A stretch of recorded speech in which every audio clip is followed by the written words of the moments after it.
Steam engine तो खत्म हो गए थे। स्टीम इंजन को हम क्या बोलते हैं, डीजल इंजन से खींच के ले जाए। गदर क्या थी, पहली कॉर्पोरेट फिल्म थी, पहली जी ने कॉर्पोरेट, पहली बार एक ऐसी फिल्म थी जिसको चेक से पेमेंट हुए। तो बहुत सारी चीजें थी गदर के साथ जुड़ी जाती थी, क्योंकि स्टीम इंजन के लिए पानी की जरूरत होती, जगह जगह पानी और कोयला चाहिए था। कहीं कोयला और पानी कहीं मिलता नहीं था, कोयला तो मिल जाता था, पानी नहीं मिलता था। और बहुत रिस्की सीन था कि अमित शाह ने ट्रेन के सामने छलांग लगानी थी, और वो हमने बाकायदा किया था, उस लड़की ने किया और सनी ने ऐसे पकड़ा। एज पर थी, वो एज पर थी, उसने छलांग लगाने की कोशिश की ऐसे नीचे। और बहुत सारी हीरोइनों ने इस फिल्म को किसी ना किसी वजह से ना कर दिया। ऐसा है संदीप बाबू, कभी भी गोविंदा जी मेरे बड़े अच्छे मित्र हैं, one of the best actor हैं। वो कभी भी इसके लिए चॉइस थे ही नहीं, कभी भी सनी के अलावा कोई चॉइस था ही नहीं। हेलो एंड वेलकम टू जी हाँ, माय नेम इज संदीप। और आज जो शख्सियत हमारे साथ है, उनके बारे में हम क्या कहें। उनकी पिक्चर उनके लिए कहती है, उनकी पिक्चर उनके लिए कहती है। और well, the person I'm talking about is the one and the only Mr. Anil Sharma. Hello sir, and how are you doing today? And welcome to the podcast. Hi, how are you? How are you? All well? I think everything is fine with you people. Thank you so much. Thank you so much. I'm fine too. Thank you so much for asking. अच्छा sir, सबसे पहले जो सवाल मैं करूंगा आपसे कि 20 साल हो चुके हैं गदर फिल्म का। इसी दौरान आपने इन 20 सालों में आपने कई और फिल्में बनाई हैं, लेकिन गदर जो है वो एक अजीम शान शाहकार के रूप में दुनिया के सामने आ चुकी थी। आज भी लोग उस पिक्चर को याद करते हैं, and it is one of the most watched films in the history of Indian cinema. जब फिल्म बन रही थी, आप बना रहे थे, आप लिख रहे थे, प्री प्रोडक्शन स्टेज में था, तभी थोड़ा भी आपको इन था कि इस किस्म का मतलब इतना बड़ा पागलपन एक साबित हो जाएगा ये पिक्चर? देखो फिल्म आप जब बनाते हो तो आप जरूर सोचते हो कि मेरी फिल्म बहुत बड़ी हिट हो।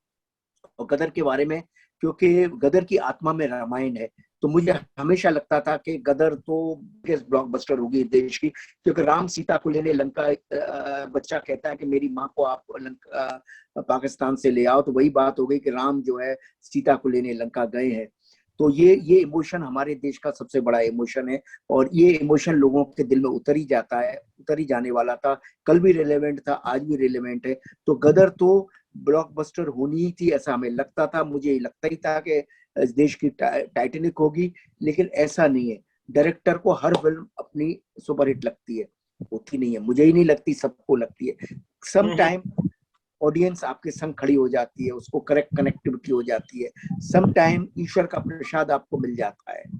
तो ये हो गया, और गदर आप सबकी हो गई, मेरी रही नहीं। अब सारे भारत की हो गई, सारे विश्व की हो गई। Absolutely, absolutely. और ये जो कास्टिंग के बारे में हम सुन रहे हैं कुछ ही दिनों से कि Kajol was the first choice for Ameesha's role, and फिर Govinda was the first choice for Sunny Deol's role.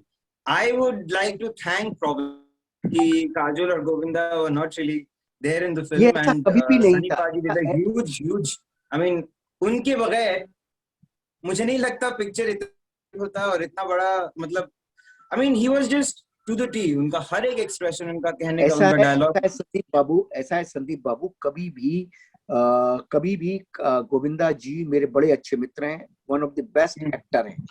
वो कभी भी इसके लिए चॉइस थे ही नहीं, कभी भी सनी के अलावा कोई चॉइस था ही नहीं। गोविंदा जी मेरे मित्र थे, मैं महाराजा कर रहा था, वो मेरे हीरो थे, जी, बड़े पता है। स्टार थे। मैंने उनको महाराजा के दौरान ये कहानी जरूर सुनाई थी, और वो कहानी सुन के एकदम ऐसा टेंशन में आ गए। उनको लगा कि शायद मैं उनको लेके बनाना चाहता हूँ फिल्म, पर उनको लेके नहीं बनाना चाहता था।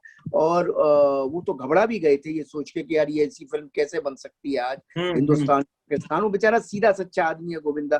पर मेरी इसकी पहली फिल्म, पहली चॉइस ही सनी देओल थे।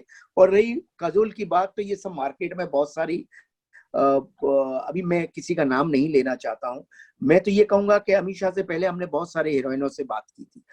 अमीषा तो सीन में थी नहीं, वो तो नई लड़की थी, और बहुत सारी हीरोइनों ने इस फिल्म को किसी ना किसी वजह से ना कर दिया। तो वो उनके डेस्टिनी थी, उनकी जो बात थी। ऐसा नहीं था वो हीरोइन भी होती तो अच्छी होती। हमने फिर एक बहुत हीरोइन को ढूंढने का एक हंट चलाया। 400 से ज्यादा फोटोग्राफ्स हमारे पास आए, 40 से ज्यादा लड़कियों का हमने स्क्रीन टेस्ट लिया, उसमें अमीषा हुई। और अमीषा से बेहतर सकीना हो ही नहीं सकती। वो 6 महीने उसने मेरे पास हर दिन, हफ्ते में 5 दिन आती थी, 5 घंटे मेरे साथ मेहनत करती थी और वो सकीना बन गई, रम गई। सो तारा सिंह के लिए सनी और सकीना के लिए अमीषा, बस वही इस फिल्म की कास्ट हो सकती थी, उसके अलावा कुछ भी नहीं हो सकता। बिल्कुल बिल्कुल। और क्या चॉइस था, क्या cast, just fell in place. And I think I mean उससे बेहतर कास्ट गदर के लिए नहीं हो सकती थी। So thank you so much for giving us Gadar. I mean it is actually, यकीन नहीं करेंगे, एक तरह से I mean I am a film student myself from Shoti Chitra Film and Television Institute. So the fact that I actually wanted to be a filmmaker along with many films that belong to Raj Kapoor and Kamal Amrothi, like Pakiza या सत्यम शिवम सुंदरम हो गया, या मेरा नाम joker हो गया, ये कई सारे फिल्में थी, और उसके ऊपर मतलब you had Bengali cinema as well. But when it came to Gadar and specially partition based films बहुत कम बनाया गया है इंडिया में। और for instance we have one big based film was 1947 Earth, और I would say Gadar. तो पार्टीशन एक ऐसा सब्जेक्ट है, इट एक्चुअली टच जिस किस्म का जो भी मतलब इतने सारे कहानियां हैं, बहुत दिल को छू लेने वाली चीजें हैं, छोटी छोटी चीजें हैं जो पार्टीशन के इर्द गिर्द घूमती रहती है। तो we don't see much films on partition. जब आपने सोचा था कि ये फिल्म ऐसा बनाएंगे, तो मतलब आपको यकीन था to kind of give it your 100%, क्योंकि when you're making something a huge partition की जैसा स्केल बाकी और किसी भी सब्जेक्ट में नहीं मिलेगा। क्या था संदीप, मेरी बहुत सारी फिल्में हिट हो गई थी, हुकूमत, ऐलान जंग, तहलका, फरिश्ते, श्रद्धांजलि, 6-7 फिल्में, माँ भी हमने बनाई थी, 6-7 फिल्में हिट हो गई। मुझे कुछ अलग, मैं पीरियड फिल्म बनाना चाहता था, पार्टीशन या भारत और हिंदुस्तान की जो आजादी की लड़ाई थी उस पर कुछ काम करना चाहता था। तो जब मैं पार्टीशन के बारे में पढ़ रहा था तो मैं देखता था कि इतनी बड़ी ट्रेजेडी थी, इसमें 10 लाख से ज्यादा लोग मारे गए थे, more than a million. What a tragedy it was, इस पे किसी ने छुआ ही नहीं था। तो मेरे दिल को ये बहुत छू जाती थी उसकी कहानियां, तो मैं इस पे बनाना चाहता था। और मैं फिल्म डिवीजन की फिल्में देखता था। उन दिनों कोई इंटरनेट इतना इफेक्टिव होता नहीं था, तो हम बॉम्बे में लाइब्रेरी में जाया करते थे, central library, Delhi, army, Pakistan से लंदन के थ्रू में बहुत सारे फोटोग्राफ, बहुत सारी चीजें मंगाता था। तो ये सब देख के मेरे अंदर एक एक्साइटमेंट होता था कि यार ये इरा क्रिएट करना है। डायरेक्टर का आप खुद फिल्म स्टूडेंट रहे हो तो आप समझ ही सकते हो कि कुछ बनाना है, कुछ क्रिएट करना है, पर्दे पे कुछ नया इतिहास बनाना है, पर्दे पे कोई नई दुनिया बनानी है। एक नई दुनिया को क्रिएट करना एक डायरेक्टर को कितना अच्छा लगता है। तो वो एज ए डायरेक्टर मेरा नशा था, तो वो मैं उसमें लग गया। और देखो हो ही गया, मेरे यूनिट ने साथ दिया मेरा, चाहे आर्ट डायरेक्टर हो, चाहे मेरा कैमरामैन हो, चाहे मेरे राइटर हो, चाहे मेरे कलाकार हो, सबने साथ दिया, चाहे मेरे म्यूजिक डायरेक्टर हो, चाहे मेरे लिरिक राइटर हो, चाहे कुछ भी हो, कि मैं अकेला ही चलाता जानवे, लोग साथ आते गए और कारवां बनता गया और गदर बनती चली गई, और आज मेरे से निकल के लोगों के दिल में उतर गई, लोगों की। Absolutely absolutely. सर अब मैं थोड़ा सा टेक्निकल हो जाऊंगा सवालों में। जैसे फॉर इंस्टेंस वो एक सीन मुझे याद है, बहुत सारे ऐसे यादगार सीन्स है पिक्चर में। एक सीन था जब सकीना को पता चलता है दैट उनके जो माता पिता है सब मर चुके हैं और she is completely alone in this world, और वो डेस्परेशन में दौड़ती हुई जाती है एक ट्रेन के सामने कूदने के लिए, और सनी देओल का कैरेक्टर है जो हाथ पकड़ के उसको खींच के मतलब स्टेशन से, ट्रेन से स्टेशन के अंदर ले लेता है। वो सीन कैसे पिक्चराइजेशन किया उस सीन का, और मतलब आई एम श्योर कि क्राउड जो था वो सीन अमृतसर में ही शूट हुई थी। वो सीन हमने चक्की बैंक में किया था, चक्की बैंक में। अच्छा ओके। और चक्की बैंक स्टेशन पे किया था, और बस किया था शूट, बिकॉज इमोशन इतना बड़ा था, ट्रेन दौड़ के आ रही थी और बहुत रिस्की सीन था कि अमीषा ने ट्रेन के सामने छलांग लगानी थी, और बिल्कुल वो बिल्कुल बाकायदा किया था, उस लड़की ने किया, और सनी ने ऐसे पकड़ा, एज पर थी वो, एज पर थी, उसने छलांग लगाने की कोशिश की ऐसे नीचे, और सनी ने ऐसे पकड़ा। तो सनी पे कॉन्फिडेंस था, सनी पकड़ सकता था, इतनी बेताजा भाग के आ रही थी मतलब ट्रेन की स्पीड को थोड़ा बहुत तो स्लो तो किया रहेगा, या कुछ तो ऑल्टरेशन हुआ रहेगा। थोड़ा बहुत तो करेंगे ना, थोड़ा बहुत तो करेंगे ना स्पीड को, वो तो अंडरस्टूड बात है, लेकिन था तो वही। वो तो उस शॉट में उसने कूदना था डेफिनेटली। उस वक्त वीएफएक्स नहीं था, आज तो बहुत आसान था, आज तो उस सीन में कोई ट्रेन चाहिए ही नहीं थी आपको। हाँ हाँ, वो तो ऐसे ही करती और ऐसे ही पुल कर लेते, लेकिन उस वक्त तो चाहिए थी। और वो जो ट्रेन इस्तेमाल हुआ था, जितने भी ट्रेन दिखाए गए थे उस पिक्चर में, कहाँ से उन ट्रेन का कहाँ से जुगाड़ हुआ? देखिए क्या था, दिल्ली से हमने लिए थे इनके इनके रेलवे म्यूजियम से। स्टीम इंजन तो खत्म हो गए थे, स्टीम इंजन को हम क्या बोलते हैं, डीजल इंजन से खींच के ले जाए जाते थे, क्योंकि स्टीम इंजन के लिए पानी की जरूरत होती, जगह जगह पानी और कोयला चाहिए था। कहीं कोयला और पानी कहीं मिलता नहीं था, कोयला तो मिल जाता था, पानी नहीं मिलता था। तो it was a big big big issue होते थे कि स्टीम इंजन में स्टीम बनाए कैसे, बिना पानी के स्टीम नहीं बनेगी, पानी के तो हम नल के रहे नहीं है, तो टैंकरों से कितना पानी डाल देंगे, कितनी स्टीम बन जाएगी। और 1 किलोमीटर भी स्टीम ट्रेन चलेगी तो कोई टैंकर थोड़ी साथ जा सकता है ट्रेन के। तो बहुत सारे इश्यूज थे, और कोई ऐसा सिस्टम नहीं था कि मैं वीएफएक्स से उसमें वो कर दूं। तो हमने बहुत सारी चीजें की, हमने पानी को कैसे ट्रेन के अंदर ही हम लाए, कैसे हमने खड़ा किया, कैसे टैंकर को ही ट्रेन में लाए, टैंकर से ही हमने पानी के अंदर करेक्शन किया, बोगी में ही खड़ा कर दी। बहुत इतनी सारी चीजें की थी, हम आपको बता नहीं सकते, बट वही लुत्फ था, वही मजा था। और क्या होता है, सिनेमा के जो फिल्म बनाने के जो चैलेंज है ना, वही आपको एक्साइटेड करते हैं। अल्टीमेटली हम फिल्म बनाने आए, अगर वो चैलेंजेस हमने लिए तो आज 20 साल के बाद आप मेरे सामने हैं और बातें कर रहे हैं। कितनी फिल्में होती है जिनके 20 साल होते हैं, आपको यकीन नहीं रहता। Absolutely absolutely, without a trace of doubt. उसके अलावा भी जब हम पिक्चर के बारे, is definitely one of the most important factors of making films, especially in the Indian film industry, in the Bollywood rap. उत्तम सिंह का संगीत, बख्शी साहब के लिरिक्स, और अभी भी मुझे वो गाना मेरे प्लेलिस्ट में बजता है, उड़ जा काले कावा तेरे मुंह विच खंड पावा। गाते हो यार? I love that song, I love it. तो मतलब मुझे आप जरा म्यूजिक के बारे में बताएं। मेरा भी ये फेवरेट गाना है, मेरा एक और फेवरेट गाना है, वो गुनगुना दो, मुसाफिर जाने वाले नहीं फिर आने वाले। मुसाफिर जाने वाले नहीं फिर।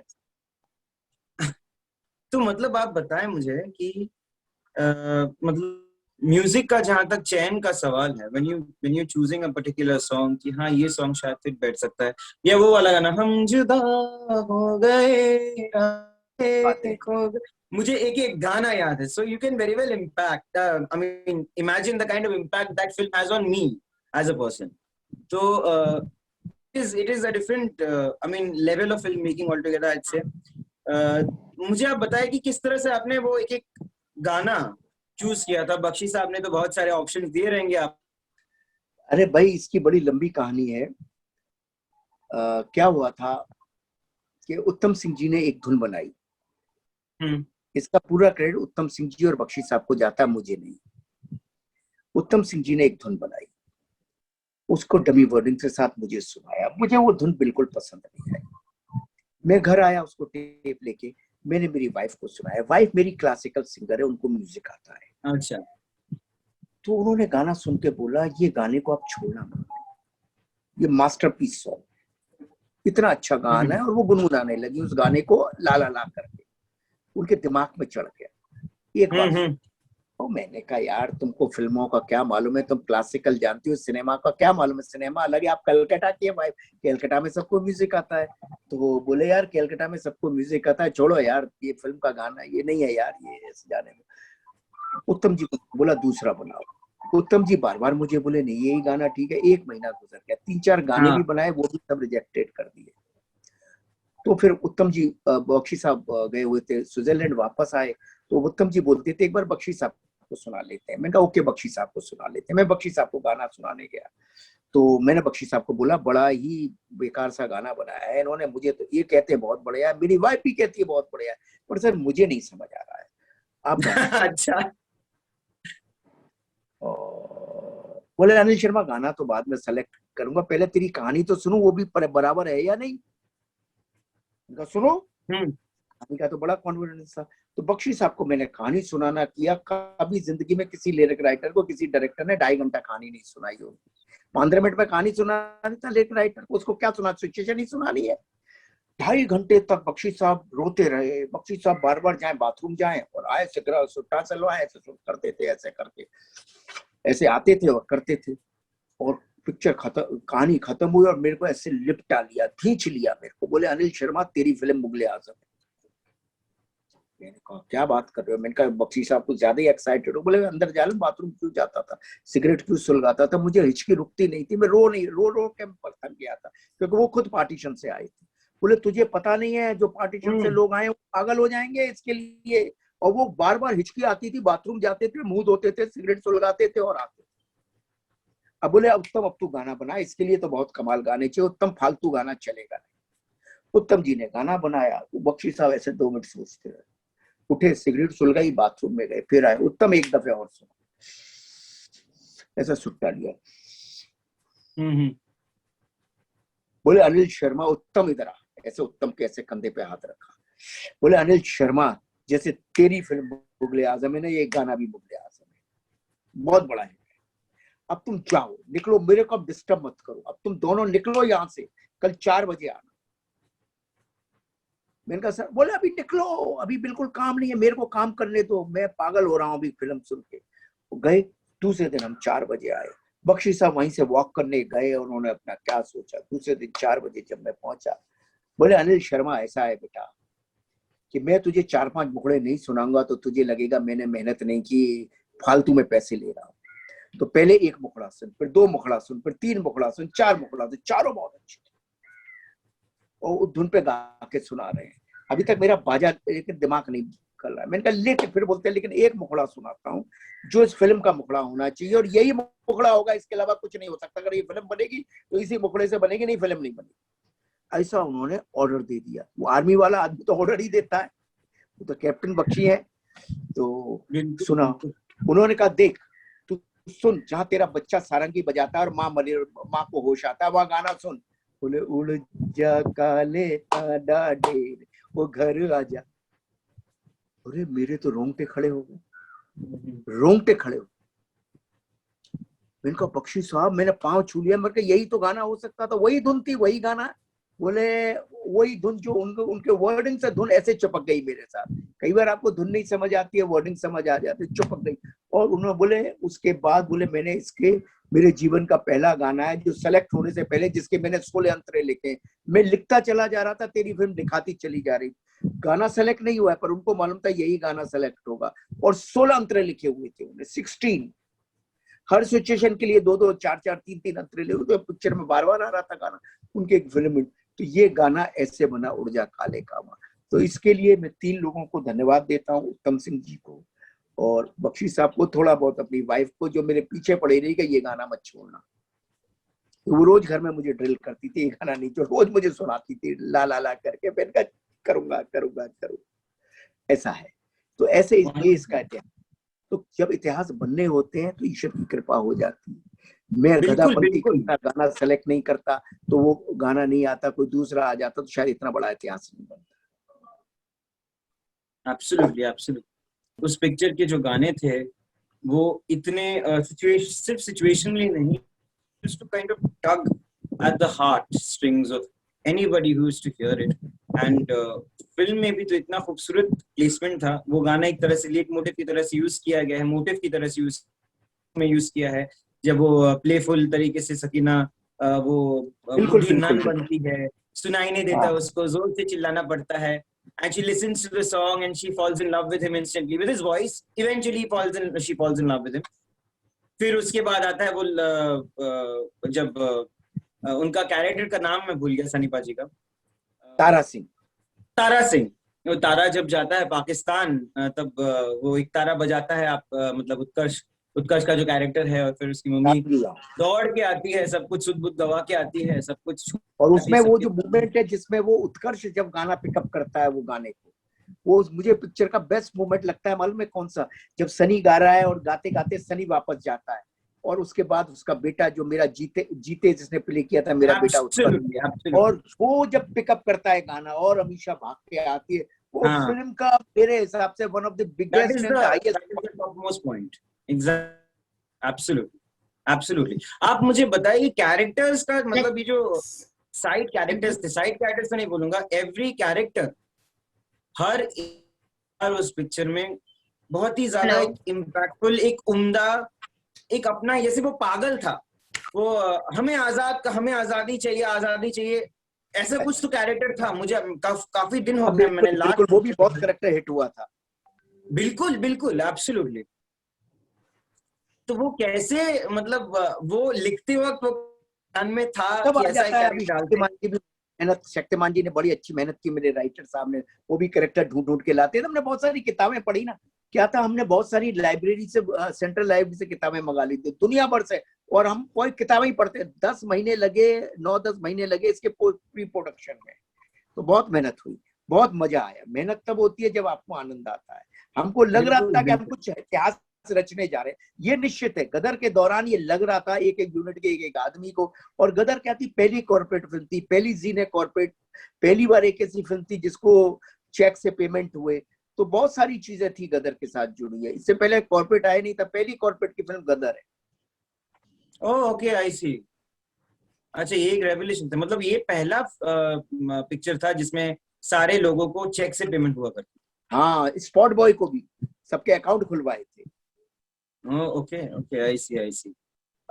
सर ये जो मतलब गदर पिक्चर थी, the main price of this film was Buta Singh जो एक शहीद, क्या शहीद आजम बूटा सिंह या शहीद इश्क बूटा सिंह,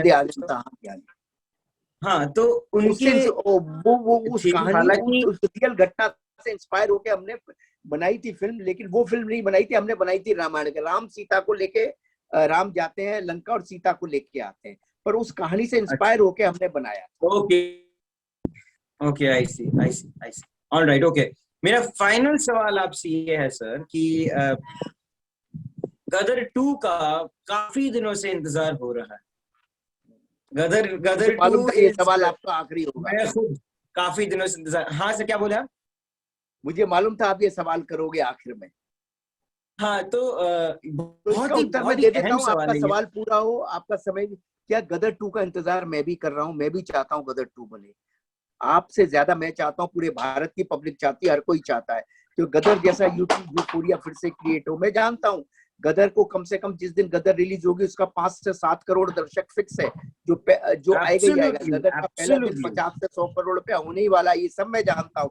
लेकिन गदर जैसा कंटेंट तो चाहिए मुझे, गदर जैसा बॉम्ब चाहिए। जिस दिन मेरे पास गदर जैसा इमोशन का बॉम्ब आ गया, गदर जैसा ड्रामे का बॉम्ब आ गया, उतनी बड़ी रियलिस्टिक कहानी आ गई, मैं गदर का बम फोड़ दूंगा। जिस दिन गदर 2 का अनाउंस हो, आप सोच लेना वो बम मेरे पास आ गया, ईश्वर ने मुझे दे दिया। 1 घंटे में भी दे सकता है, 1 साल में भी दे सकता है, और नहीं भी दे सकता है। तो गदर 2 हम सब इंतजार कर रहे हैं।